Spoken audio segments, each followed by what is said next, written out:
हमारे भारत देश का नाम भारत क्यों पड़ा? तो चलिए जानते हैं इसका रहस्य। कहानी शुरू होती है जब तब राजा दुष्यंत जंगल में शिकार के लिए गए थे। वहां पर उनकी मुलाकात शकुंतला से होती है। दोनों को एक दूसरे से प्रेम हो जाता है।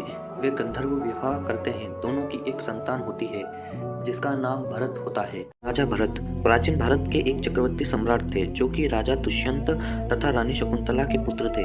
भरत के नाम पर ही भारत का नाम पड़ा। अतः एक चंद्रवंशी राजा थे।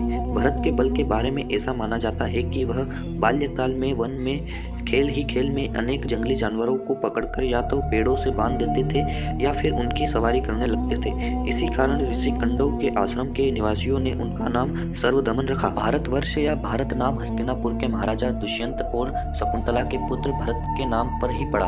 आगे चलकर भरत एक चक्रवर्ती सम्राट भी हुए जिन्होंने चारों दिशाओं की भूमि का स्वामी कहा जाता था।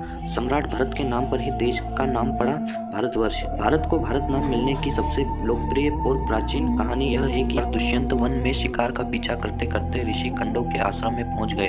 वहां उनकी नजर मिली शकुंतला से। दोनों को प्यार हुआ और दोनों ने गंधर्व विवाह कर लिया। इस विवाह से जन्म हुआ भरत का।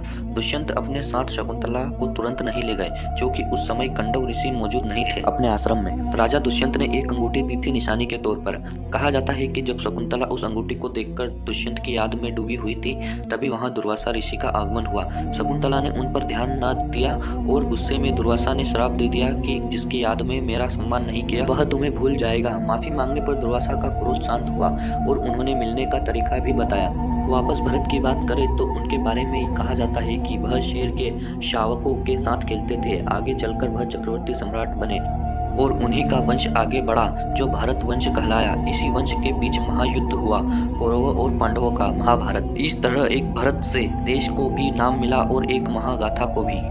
राजा भरत का शासन हिमालय से लेकर कन्याकुमारी तक फैला हुआ था। अर्थात महाभारत के अनुसार भरत का साम्राज्य संपूर्ण भारतीय महाद्वीपों में फैला हुआ था जिसमें वर्तमान Bharat, Pakistan, Afghanistan, Uzbekistan, Tajikistan, Kyrgyzstan, Turkmenistan तथा फ्रांस आदि क्षेत्रों तक फैला हुआ था इनका साम्राज्य।